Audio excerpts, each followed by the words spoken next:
Hello and welcome to the Alt Asset Allocation Podcast. Today's interview is with Greg Dincelli. Greg is a co-founder of Senious, which runs a hedge fund of funds and is launching a venture fund of funds in the crypto space. I wanted to have Greg on because he's in this unique position with Senious to have a bird's eye view on how the industry best fund managers are allocating their capital and thinking about the future of the crypto space. We talk about trends he's seeing in the liquid markets with their hedge fund of funds and potential upcoming trends as seen from the venture side. We talk about the fund of funds model overall, some advantages and some potential disadvantages of this structure, which is especially in these nascent, inefficient crypto markets. I should note, and I do in the interview, but upfront, that actually an LP of the hedge fund of funds, and I'm an advisor and likely an LP of the venture fund of funds. So I do have a bias, but I still wanted to have Greg and Senius on here because they are in this unique position to see and talk to all of the industry's best fund managers and get a little bird's eye view of how these guys are thinking about allocating capital in the space.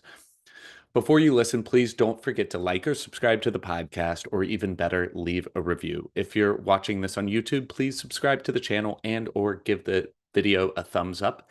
This really helps people find the video, and I really appreciate it. All right, excited to have Greg on and discuss some of the trends he's seeing within the crypto space. Enjoy. Greg, welcome to the Alt Asset Allocation Podcast. Been a long time coming. Excited to have you on today, sir. Welcome. Thank you, Ben. It's great. It's great to join you. Excited to share about Senius and what we're doing. Awesome. Yeah, man. And we caught up a little bit before this, and then obviously we end up talking a lot more than just occasionally these days anyways. But I think what you guys are doing is super unique in that you run this venture fund of funds that you've just launched, and then a hedge fund of funds.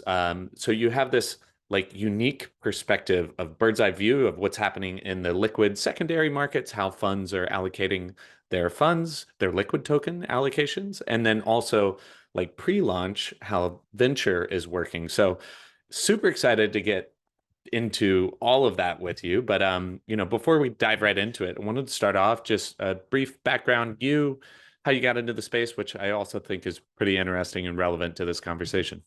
Yeah, no, completely. And for Senius, so obviously I co-founded and am general partner of Senius Capital, which is a digital assets investment firm.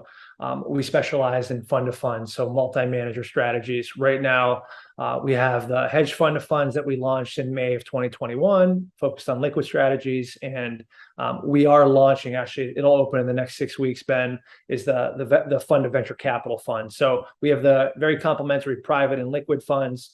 But before I got into crypto, I was a practicing lawyer for 13 years.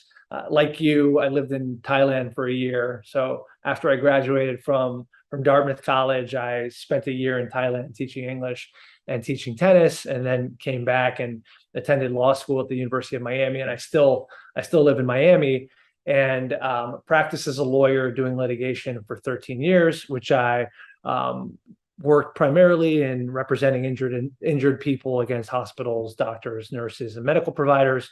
I really enjoyed that job, but along with my brother Ben and now my co-founder and other partner David Hennessy, who's his longtime friend, had been investing in crypto since 2015, 2016, and really was very passionate about it in terms of, and became sort of the taking people from zero down the rabbit hole person for our network of people. So started buying and holding Bitcoin, and then got into Ethereum and Chainlink early, and we were really interested. All the while, obviously, of course, working in law. But I'd say where the light sort of turned on for me was right around DeFi summer, and we started, we had the ICO mania and, Bitcoin, and then everything kind of, getting above 20,000 and things crashing. And then when DeFi started happening, Ben, David, and I sort of looked at each other, and we saw this new tooling and this, these, smart contract enabled blockchains, and you could do all this different peer-to-peer transacting. We were really, really impressed. We're like, Uniswap is a complete game changer. Now we can swap tokens, and now you can do borrow and lending. And this is really going to bring in a tremendous amount of interest beyond speculation, as smart contracts can, do a lot of what traditional financial intermediaries do. And so as part of seeing this huge wave of influx on DeFi, we decided that this is a very nascent asset class. There's a lot of money pouring in, but there's all this idiosyncratic risk around crypto. People don't know how to use it. I would tell people, go buy a token, and if it wasn't on Coinbase, they literally had no idea how to, log on, create a MetaMask wallet or do anything in decentralized finance. And so we were like, well, in that scenario, who generally has an advantage in terms of finding the best opportunities and capitalizing on them? And it really is professional investors. And crypto had this Wild West aura about it, which it very much still has. But our thesis was that active asset management would meaningfully sort of outperform the ability of the average person or retail to find and pick winners in the space. And so we did a deep dive on all the hedge funds. We started with the hedge funds in the space to understand how they were allocating. And after spending time diligencing, many hedge funds in the space, we were very impressed by the caliber of the teams. They're both, trained traditional financial veterans combined with people that understand, solidity and smart contract code. And these are engineers and product developers. So there are these hybrid animals that can really suss out quality in the crypto space. And with these unique token mechanisms and a lot of good projects having tokens, they can invest in tokens early and, hold them for many returns on invested capital. So that was, when we developed this conviction in the quality of the active asset management in the space, we thought we should create a product around it. That's where Senious was born.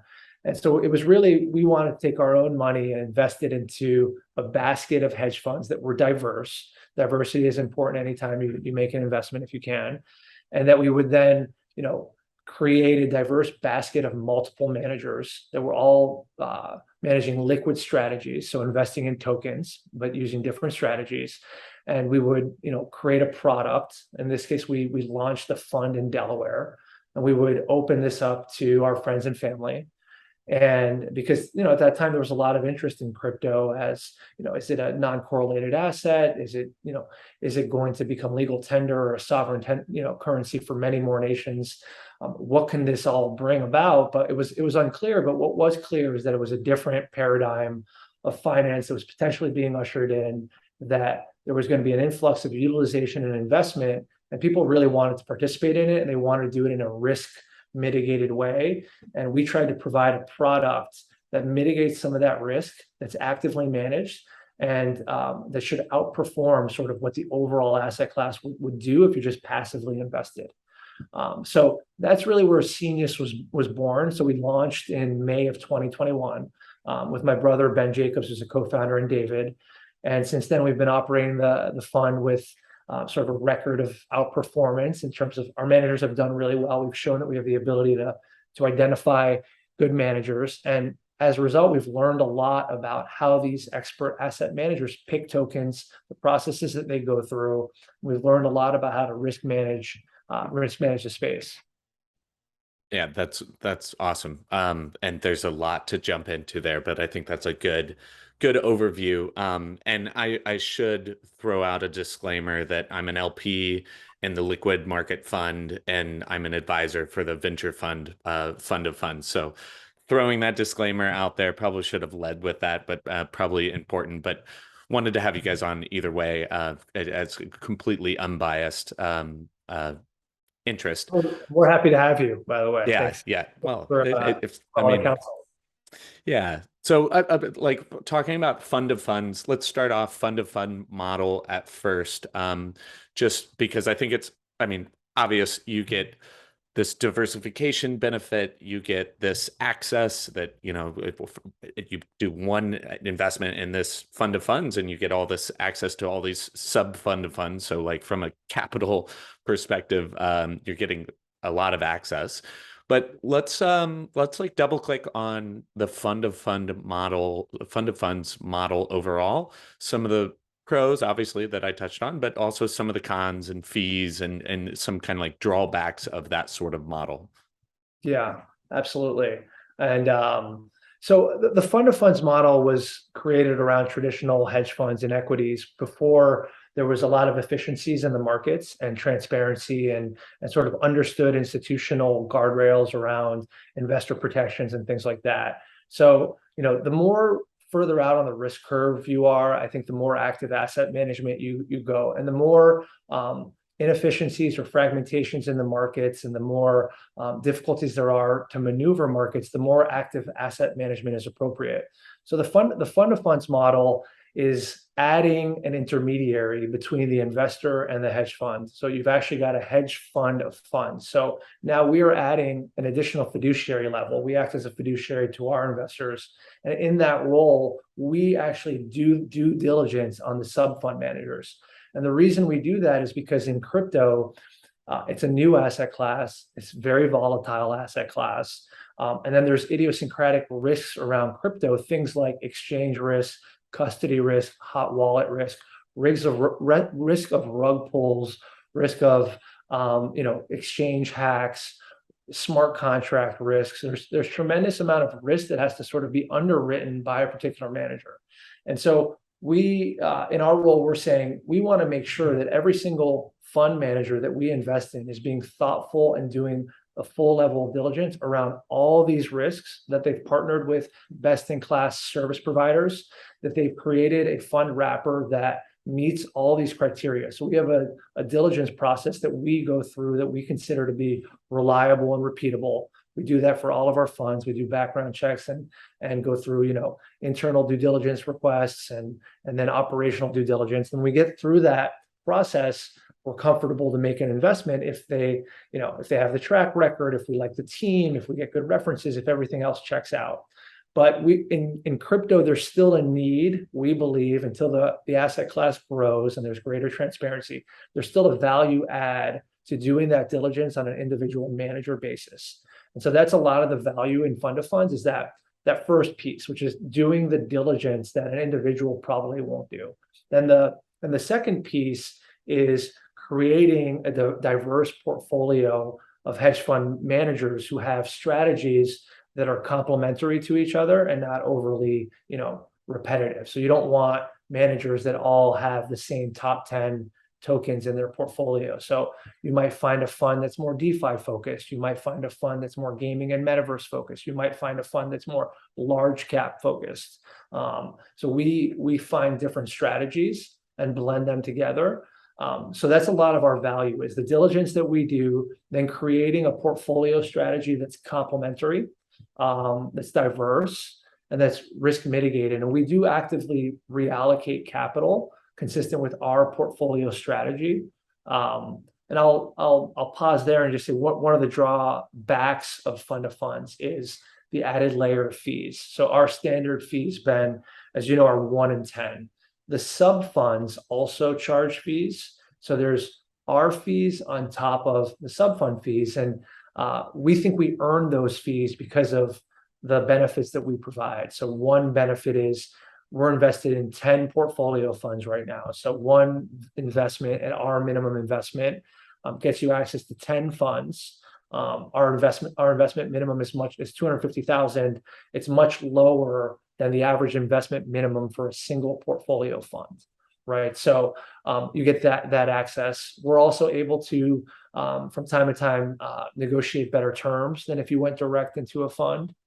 And because we have a diverse strategy, we think we can outperform any single manager. So, for example, last year our best performing fund is our worst performing fund this year.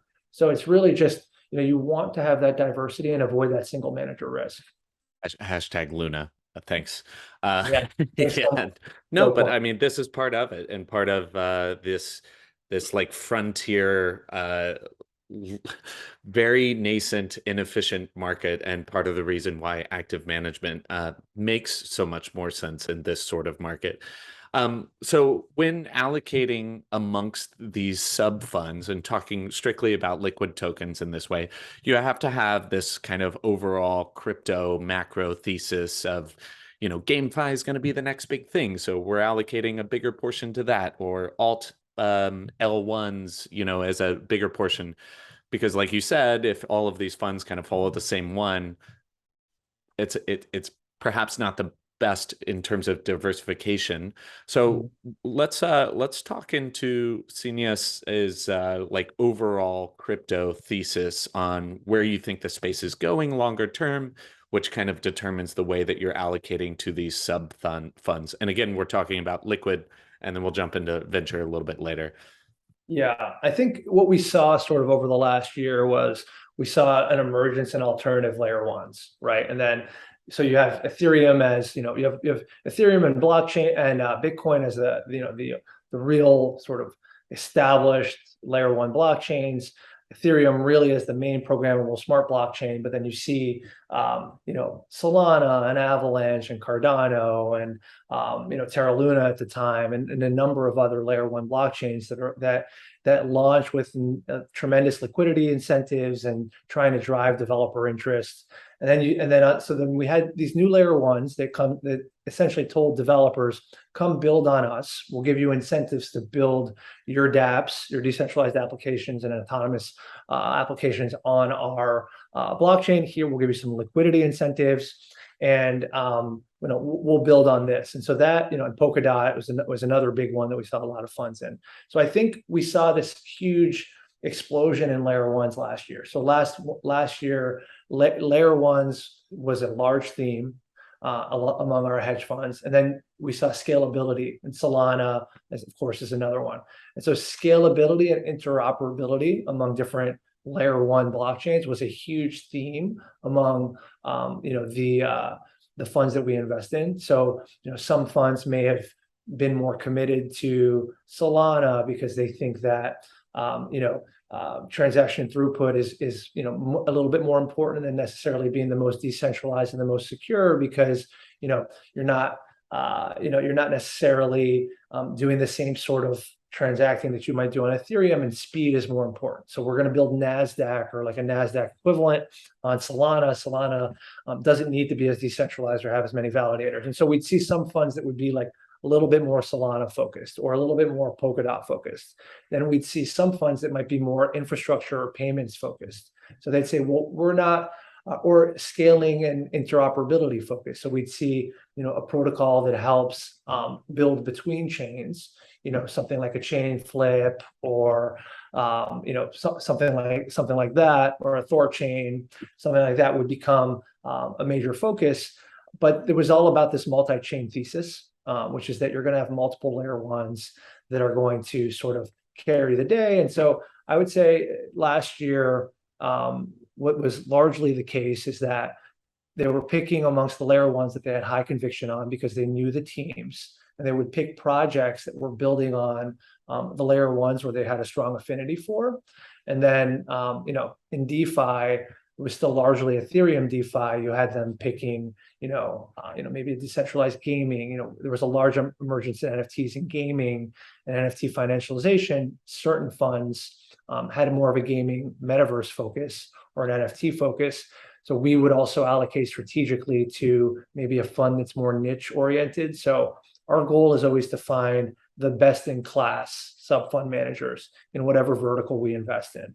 So, for example, we invested in a fund that's based out of Hong Kong because we also want to be geographically diverse, where they have a pretty large gaming and NFT, sort of metaverse focus. So we invested there in that fund because we wanted that kind of exposure and diversity element to our portfolio. But it's very much, I would say, changed more recently, given sort of the macro environment in terms of where the funds have been focused, which is as they become a little bit more defensive, they tend to rotate a little bit more into large cap tokens, at least the long funds do. So you'll see maybe more into ETH, more into Bitcoin, still some of the layer ones, but less further into the smaller market cap tokens. Because when things sell off, those tend to move a lot more. Crypto is a very reflexive market. So when things move, the further out the risk curve you go, they tend to move even more violently. So I think the funds have gotten positioned somewhat defensively now, raising cash, sometimes using derivatives when they're able to, out of the money put options or even shorting the market at certain times to be defensively oriented. Yeah, I'd be curious. I mean, most of these liquid funds are like long bias, right? I mean, it's like if you're operating a hedge fund in the space, like you pretty much believe that in 5 years, this place is going to be a lot bigger. So, like being short more often than not is probably like a recipe for disaster. But like, how often do you see a lot of like pretty sophisticated hedging with like long short, or is it pretty long bias Yeah. only? And by the way, I left law last January and went full-time crypto, and Senious is my full-time job, as it is with my two co-founders. And the reason is because we think this space is going to grow tremendously, and the upside going from here is where we think this is all going. So very much bullish on the space. We're unabashedly long at Senius and bullish the space at Senius as well. So yeah, I do think there's strategic shorting and derivatives exposure to protect the downside that happens with all these funds. And I think that's prudent, as is raising cash. And I think the derivatives market is something that's growing a lot in crypto, as well as the ability of US based funds to use derivative products. So I see that growing a lot. Regulation is obviously, and investor protection is obviously a very fluid area where we're seeing sort of a lot of regulatory interest from, whether it's the SEC or the CFTC inbound to crypto. And so I'm sure we'll touch on that later, but I see a lot of action around that. So generally speaking, the funds are long. They do have the ability to strategically short and use derivative exposure to protect the downside. One thing I'll add that is a little bit unique about the way we express the view at Senius is that we allocate about 20% of our portfolio, our intended portfolio allocation, to lower beta, more market neutral strategies. So these are funds that capitalize on inefficiencies in crypto markets. So these can be arbitrage funds, so they can find mispricings between exchanges or between spot and futures, and arbitrage those differences. Or they might be trend following, momentum based traders or quant traders. So those funds are not going to have as much upside, but they tend to be much more protective on the downside. So by having that exposure it's a meaningful exposure, we tend to protect the downside a little bit better and protect capital. Our view at Senius is that we're okay lagging a little bit on the upside as long as we protect capital on the downside so that we can compound from a higher basis, which is to the long-term benefit of all our investors. Okay, all of that makes sense. So, I mean, we talked about this nascent market, lots of inefficiencies, a bit of it being like the Wild West with cowboys. I want to like go back to due diligence amongst these fund managers, and then so with this, like, what's the most common red flag of like pops up in your diligence? Hey, this hedge fund makes zero sense. These guys like don't do this or don't do that. And then also talking about like fee differences, if it's pretty standardized or like, you see some guys charging 4% and at 50% or whatever. So just touching on those two. Yeah, totally. So the diligence process is really important on the crypto side, and that's part of our value add. And so that's important, and that's why the fund of funds model is kind of like training wheels to crypto. That's why our family members are people we recommend it to. And there's basic things that sometimes come up in the diligence process, and then there's more nuanced thing. It can be something as basic as the portfolio manager is the one answering all the emails and answering your phone calls. The portfolio manager should be focused on the portfolio, right? So you think about risk management. You can't have your portfolio manager also be the head of IR. That's a very basic thing, and it actually happens. And you don't want fund managers being overwhelmed by menial tasks. It's an obvious thing, but it's actually happened on a number of occasions. And it's like, well, you should have a CFO, you should have a head of IR. You're running, outside capital. It's important to have all the right resources in place and to have, dedicated team members with their own responsibilities for, things like that. So that's one example, and you'd be shocked how much it comes up. And I think it's largely because there's a lot of new fund managers in the space. There's now, I think, over 1,800 crypto funds, including venture. So when you consider how many new funds are coming into the space, you have a lot of people that are wearing multiple hats. And so you want to make sure that everyone has a clear delineation of responsibilities. And then, something that's a little bit more nuanced is, what exchanges are they using and how much of fund AUM can they have on an exchange at a given time? Because it is possible for exchanges to go down, things can get frozen. We saw that happen with FTX not long ago, where essentially they had an outage in their user interface. So if a fund has 100% and trades all of their assets on FTX or on Binance or whatever the exchange may be, it creates a concentration risk. We want to make sure that they're diverse across not just their investments, but also in their counterparties. And so the diligence that they do in their counterparties and making sure that they don't have undue exposure to any single counterparty is really important. And also, on the counterparty part is extremely important. Who are the counterparties that the funds use? Like, who are their custody, their exchange providers, their wallet providers? What do they use? Do they use Fireblocks and Copper? Like, how do they shard their private keys? Like, these are nuanced crypto things that you want to ensure each fund is thoughtful about. And is there a policy? Do they follow the policy? Do they have a compliance manual? How long have they been around? What's their level of expertise? Who makes the decisions? There's a lot that goes into that. So I think on the more crypto specific things, you really do want to drill down a little bit and ensure that the fund is thoughtful in how they approach those things and very risk averse. Yeah, and that stuff is terrifying. I mean, honestly, it's like some of these guys, they have great performance, but then you look into it and it's like one guy, no multi-sig, like not best practices with their private keys and like custodying. It can be very terrifying. So the due diligence is extremely important, especially with this OPSEC sort of things. Yeah, 100%.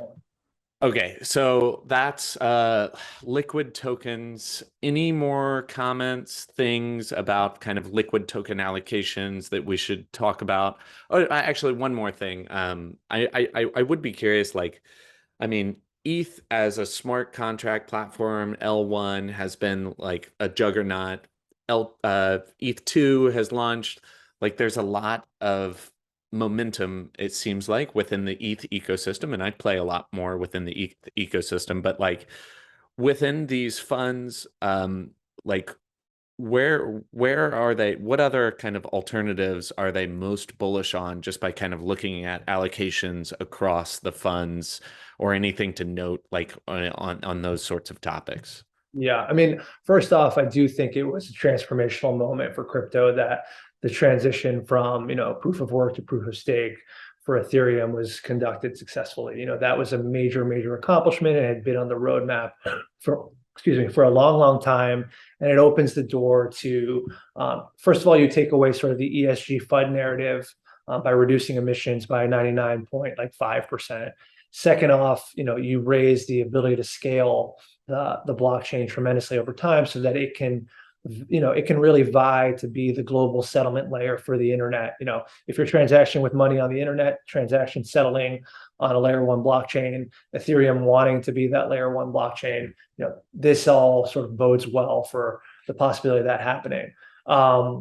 In terms of the fund managers, what I'll say is that they get in deep with the developers. So, for example, I know that they attend, if there's an AVAX conference in Lisbon, Portugal, they're there. If there's a Solana conference, they're there, and they report back, they meet with their teams.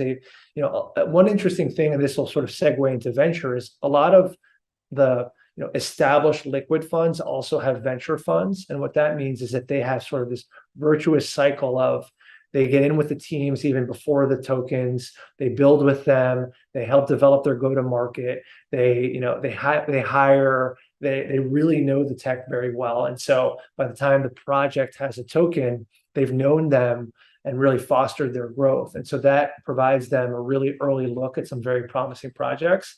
And I would say, there continues to be a lot of support for alternative layer ones. I mean, I think even, Polkadot, AVAX, AVAX is a very interesting one. Recently, KKR, the mega investment firm, tokenized one of their private equity funds and made it publicly available as a digital token on AVAX blockchain, which is very, very interesting.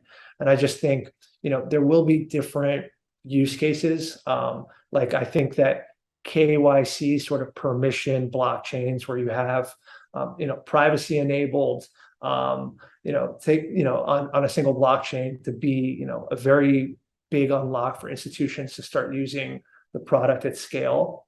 I think that's a major sort of theme that we have to watch closely. Is Aave Arc and sort of these types of products that bring in like KYC on a limit, on a specific basis, so that big players can start to really get involved. Okay, so venture. Yeah. Venture is this whole other thing. So firstly, let's introduce the venture fund of funds, like how perhaps that's slightly different than the hedge fund of funds, and kind of how they work together or subtle differences that might exist. Yeah, and we're grateful to you, for being an advisor on the venture fund that we're planning to launch here probably in the next 6 weeks.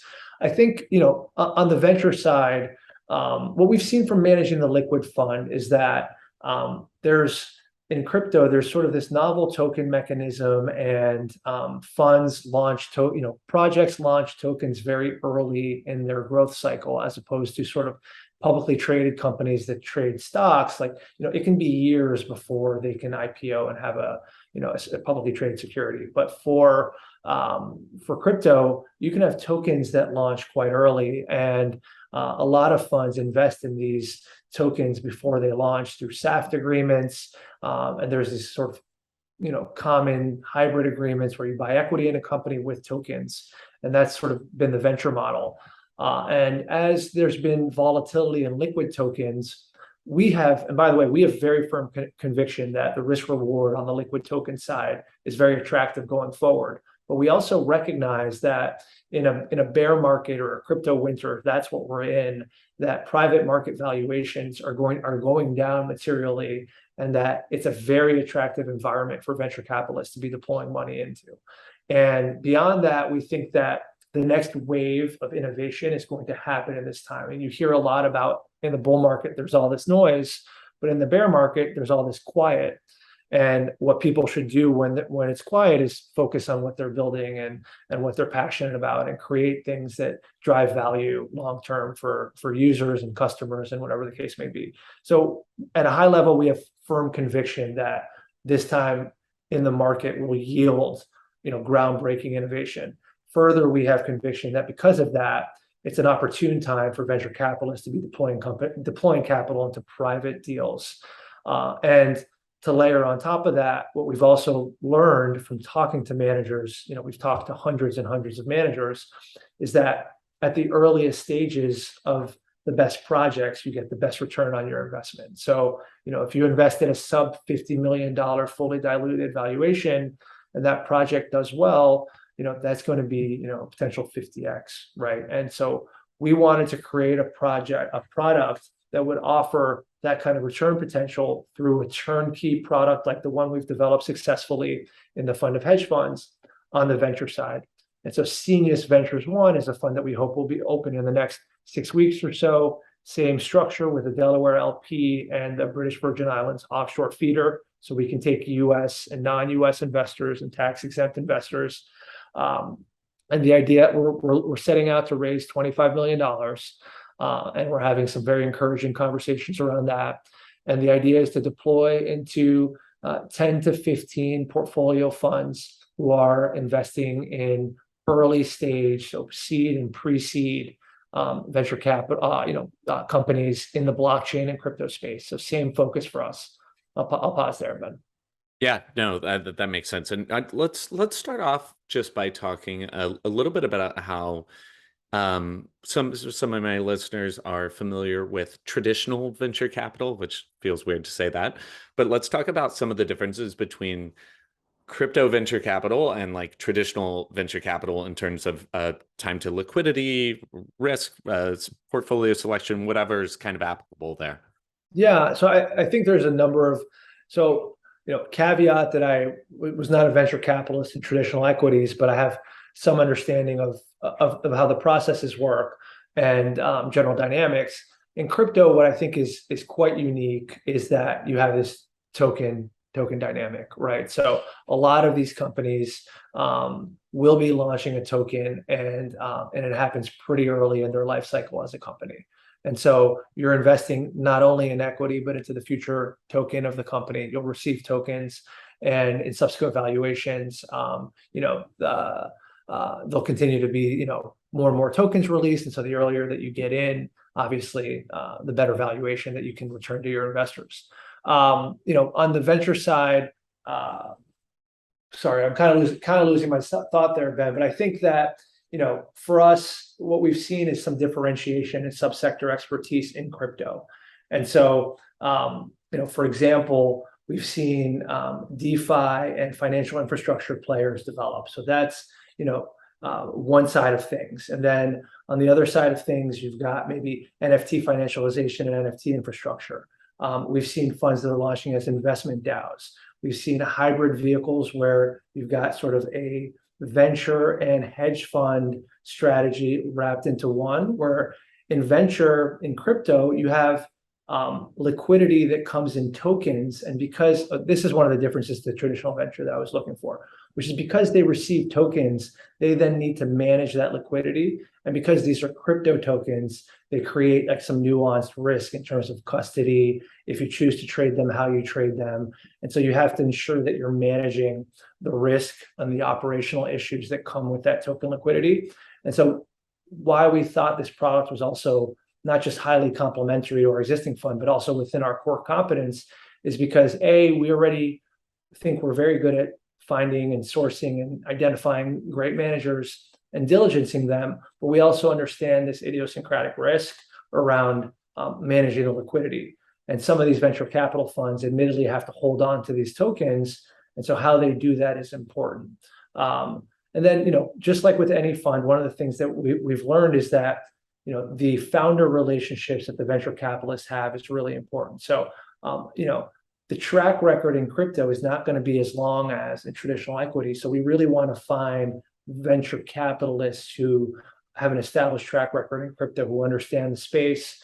So they're either blue chip managers or they're spun off from blue chips. But our goal is to target, again, really $250 million in AUM or below, because that allows them to make meaningful on a percentage of portfolio basis allocations into smaller deals and really move the needle. Because if you're an A16Z, and you have your minimum check size is $5 million, let's say, or $2 million, how do you invest into a $10 million round? It's very hard. And so that's where we see, real value being created by, funds with, $75 million that they're raising and, but still leading and co-investing with these best-in-class investors. So it's a product that we're extremely excited about. Our goal is to hit sort of the entire sector and really be in the category defining sort of blockchain projects that get created. Like I said, I think this is going to be a time period where category defining projects are built. We want to be selecting the venture capitalists that can identify them. And through sort of an investment in our vehicle, you'll have exposure to 10 to 15 venture capital funds who meet our diligence, who we believe are best in class. We think the chances of hitting, those real, best projects that come out are, exponentially larger. No, that makes sense. And like totally hearts on the token AUM or the fund AUM. I mean, shit, it's like good luck deploying a couple $1 billion into the space. And that kind of leads me into my next one. I mean, it seems like there's so much venture fund money on the sidelines and kind of a scarcity of good investable products right now. And this is what I talk to with founders all the time. It's like Hey, you're the scarce resource, man. Like like it's a bear market, but it's not a winter. There's still funds on the sideline to deploy in this space. So I'd be curious, like how, I mean, a lot of the coaching I do with founders is about like, don't just take money. You're looking for, add value from the venture capitalists. What's kind of like the way that you see a lot of these venture managers kind of adding value in addition to a check into these startups that they're investing in, because that's capital no longer is the scarce resource. So like what other kind of value add levers are you looking for in your due diligence process to make sure that this is a good manager to allocate funds to? Yeah, completely. I think that's actually really where the rubber meets the road, which is you want managers that founders want to work with because the founders can really provide deep value. And I think the same thing goes for, are they desired as a co-investor by funds that typically lead rounds? So we don't need to invest in funds that lead rounds, but we want them to be desired co-investors by funds that do, because that's important. So certain things that we'll look at, and a fund that we talked to recently, they have 15 engineers on their team. Each project that they invest in, they assign manpower to, and they help them build. And so that, when we do a founder reference, because we want to do founder references on all these funds as part of our diligence, we think that's really important. On the hedge fund side, we do LP references and professional references. On the venture side, the founder reference is really important. Like, how did they support you? Did they make introductions for you? Did they help you with hiring? Did they help you otherwise with team members or resources to help you build your product? Did they really help you, get in the weeds with the go-to-market? Did they have connections to, some influencer that you thought might be important? Or, did they, help you rethink, do code review? Like there's all these things that are differentiated that can be important. Or did they connect you to Wall Street money? Like you were building a DeFi financial payments platform, and really what you needed was a couple of large investment firms to beta test it and then potentially allocate some funds to it. Did they have the connections to Wall Street money? So that's all of those things that founders look for, like you pointed out. I think that's really important, because if there is an abundance of capital for the best projects, we need to pick the funds that are going to be the earliest money into the best projects. Our goal is to be participating in a large swath of funds that are the earliest money into the category winners. And so that's really what we're doing. So we're going really deep on these funds. We're trying to find funds that others may not be thinking that are small, that other people might not know as household names, but that have the pedigrees and the reputations to really get into these deals. And so we're really, really, really excited about that, and think that the turnkey sort of model, right? So again, same minimum, $250,000. If you wanted to recreate our portfolio, any one of these funds, their minimum is $1 million. So we really think about, sort of providing access to people also. Like, people want to allocate to category winners in blockchain and crypto, but maybe their bite size is not $2-3 million. Maybe it's $1 million, maybe it's something else. We want to sort of provide that access. And we think, by being in a fund of funds on the venture side, what's also really interesting is you see the investments that they're making. So we have all this very rich data and information, and we curate it and provide it to our investors on what these best-in-class managers are doing on both funds. What are they investing in? How are they analyzing these projects? Why are they making these investments? And then you see this. You have a front row to this information as an LP in Senius. And then we as the manager have that, and we really value that. We think we have a front row seat to sort of like the cutting edge innovation and some of the brightest minds, at least on the asset management space. And it's really exciting. I mean, there's a lot of talent in the space, and we're very excited to sort of, be in the ability, the role of stewarding capital into these people. Mm.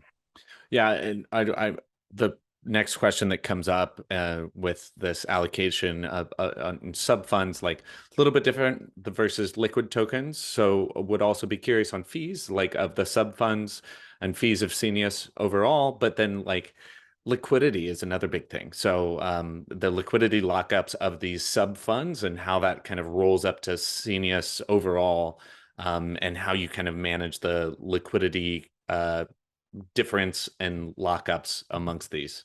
Yeah, completely. So on the fund of hedge fund side, our fees are 1 in 10. We have a 24-month soft lockup on that fund, and that is, a slightly longer lockup than some funds, shorter than others, but you have to avoid a liquidity mismatch. If you have redemptions from the fund, you don't want to be in a situation where you then can't redeem from your underlying funds. So that is a much more liquid vehicle than on the venture side. Again, in the venture side, this is a long-term vehicle. We really expect people to sort of invest this and almost forget about it until you see a memo or you get a quarterly update, because that's a 10-year lockup vehicle, right? And that is because a lot of the sub funds have 10-year fund terms. So we need to match the longest term of our sub funds, and most of the best blockchain-based venture funds have 10-year lockup.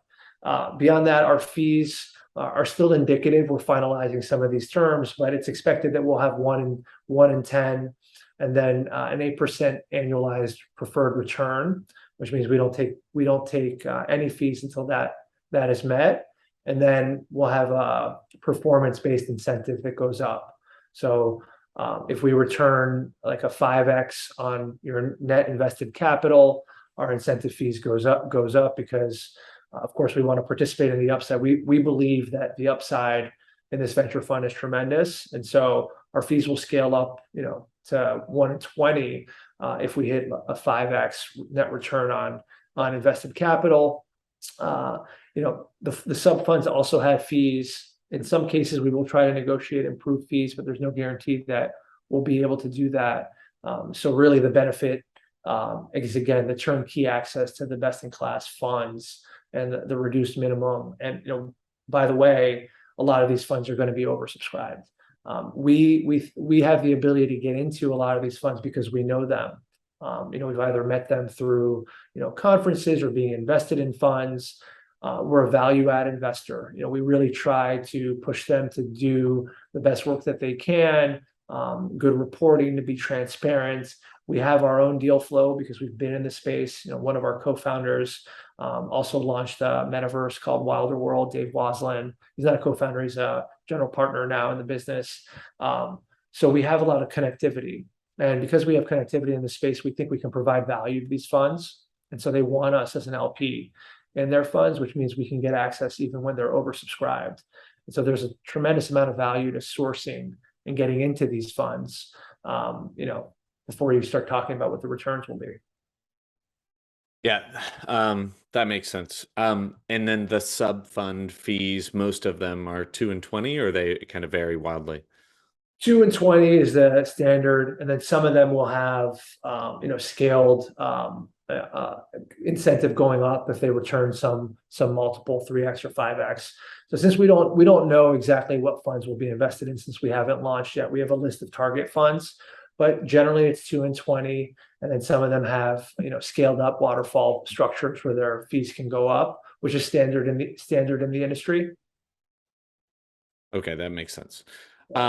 Well, super exciting and coming down the line to launch that one. Next, I wanna dig into your views. So you see these liquid allocations, you talk with fund allocators all day long on the liquid side, now also on the venture side, hearing these, best in class managers talk about their macro thesis for crypto and where it's going and where they think it's going to go. So, this can be you personally or Senius overall, like your views on where you see the crypto market overall going, what it's going to look like, what's the next 10x moment to get crypto awareness, or the next like DeFi summer moment that gets more people in.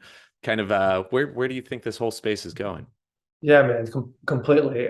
So on the venture side, there's a little bit more it's more price agnostic to what the market's doing because it's so early stage. So, I don't expect as much volatility in those valuations. I think we're so early on those projects that picking the winners is going to, drive outsized returns if we're in those projects. from a macro standpoint, I'm not an expert on macro, but I do read a lot. And obviously, I think we've had sort of a confluence of difficult events on a worldwide scale. Inflation has been stubborn. The central bank has understandably been raising rates. And so we're in an environment where money is getting more expensive. And therefore, I think people have been risk off. And there's still no resolution to war in Russia and Ukraine, and so these things make for difficult environments for macro. So my view is that in the short term, there's going to be volatility in markets, but if you zoom out a little bit, time horizon solves for those things. So long term, I do believe that fundamentals for crypto are improving. We're seeing more use cases of blockchain. We're seeing the technology start to scale. The more implementations of the technology that we see that actually scale, the more decentralized applications we see that actually work, I think the more value will accrue to the underlying tokens.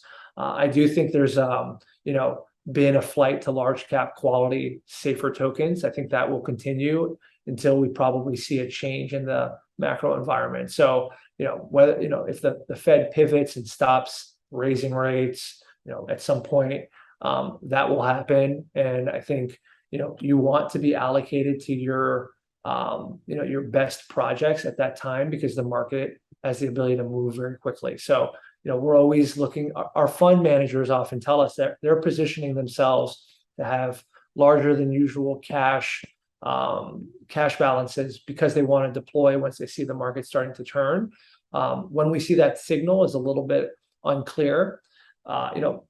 Some of the things that I look for is sort of regulatory clarity. I think what we see is CFTC or SEC regulating by enforcement a lot, and I think that puts a lot of builders in the space and investors in the space in unsure, uncertain territory. So what I'm encouraged by is we have like the Blockchain Association, we have other lobbyist groups that have bipartisan support that are in favor of sort of thoughtful regulation that doesn't stifle innovation but rather encourages it.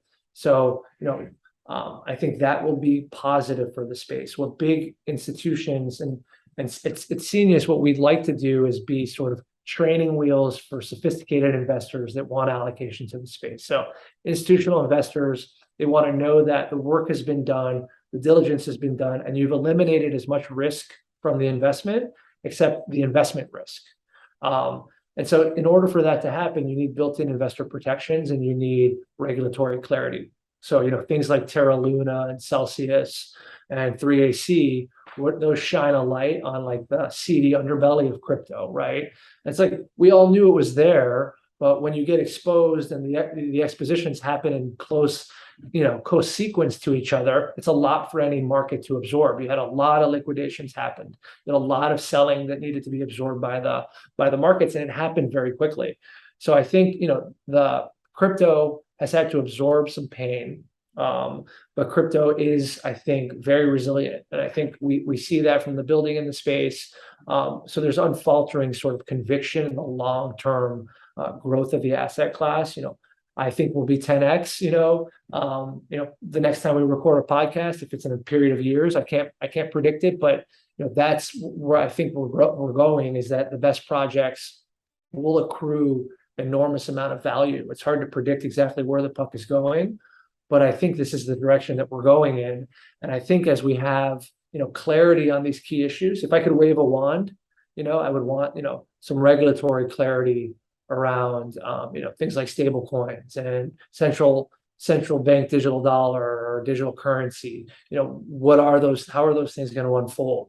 Those things are important. Do we need Tether and USDC, or is something else going to replace it? Will central banks allow those things to happen? So I'd like to see those things sort of run their course. I think they are, and I think we have notable tailwinds to us from a regulatory standpoint. I think we'll end up somewhere that's better than where we are currently at the end of the day. And I think we need investor protections. And I think, those things will all support the long-term health of the industry. Nice. You ticked off like a lot of my next questions when with that, but no, I appreciate it. And with your legal background, come on, you're not gonna escape this. But you touched on it a bit, but I'd be curious to like reframe it a bit. And you talked about a few of these, but like what existential risk in crypto that like keeps you up late at night, worries you most? You talked about stablecoins, investor protections, a number of these, but like, what's the biggest one given your legal background that just scares the crap out of you? Yeah, I mean, I think it's, like some of the SEC's enforcement actions, this just like creating really difficult precedent by filing actions against DAOs and centralized exchanges and declaring things a security without having created a framework to even evaluate whether or not it could potentially be a security. I think, I do think there's a lot of trepidation around what is a security, what will qualify as a security, and if the SEC has jurisdiction or the CFTC has jurisdiction. So what keeps me up at night is, Gary Gensler deciding that he wants to bring an enforcement action against, a well-known exchange, and then in the process finds that a number of well-established tokens are securities, without any precedent or real guidelines in place to make those types of pronouncements, and then creates a very difficult precedent for the industry to sort of maneuver through. Because what you're doing is you don't have sort of a clear framework or guidelines to bring these actions, but then he brings them and they create difficult precedents. So, I definitely worry about that. But like I said, I do think that the likelihood of thoughtful legislation that's balanced and bipartisan that encourages innovation has increased dramatically as we've seen sort of lobbying. I mean, Sam Bankman-Fried is a large party donor, right? And I think he was the largest donor to any political party in the last presidential election. So crypto is taking a financial stake and putting down a flag and saying these things are important. Like, would you have legislated out the internet in the early 90s? Okay, like, well, what if you had? Well, if you had, that would have sucked for all these other developers and all these products, and we wouldn't have had all this great wave of American innovation and Google and Apple and Facebook and all these other things. And that's not an outcome that anyone wanted. And I think in America, at least, there's definitely recognition that we don't want that to happen. We want to continue to be a hotbed of innovation, developer activity, and growth and investment. And if we're not balanced and reasoned and thoughtful in how we legislate these things, what we can do is we can alienate all these people when they leave, and maybe they never come back. So there's definitely a land grab that's going to happen in the next few years, and you see that with different jurisdictions trying to be tax havens for crypto and whatever the case may be. So there will be a land grab for people to have crypto-friendly legislation. I think the U.S. just needs to, be thoughtful in how they approach it. I think this will happen. I know there's a lot of bright people that talk about it, a lot of smart legal minds.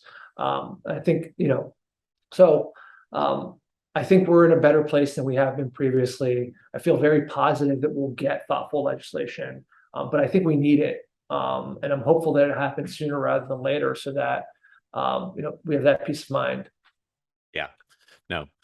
Well, Greg, really enjoyed it. Super excited for both funds and honestly honored to be included in a small way. So it's been great having you on. Where can my listeners find out more about you, about Senius? Where would you like to send them? Yeah, so I'm on LinkedIn, Gregory Dincelli. Always do your own research, but I share some ideas. www.senius.capital is our website. You can reach out to us there through the contact form. We're a super high touch group. We love just having high quality conversation. So if you want more information and you're a qualified investor, of course, please reach out to us. And thanks, Ben. Appreciate your time. Appreciate it. Always good to see you. Always. And I'll link up all of those things in the show notes. Been great having you on, man.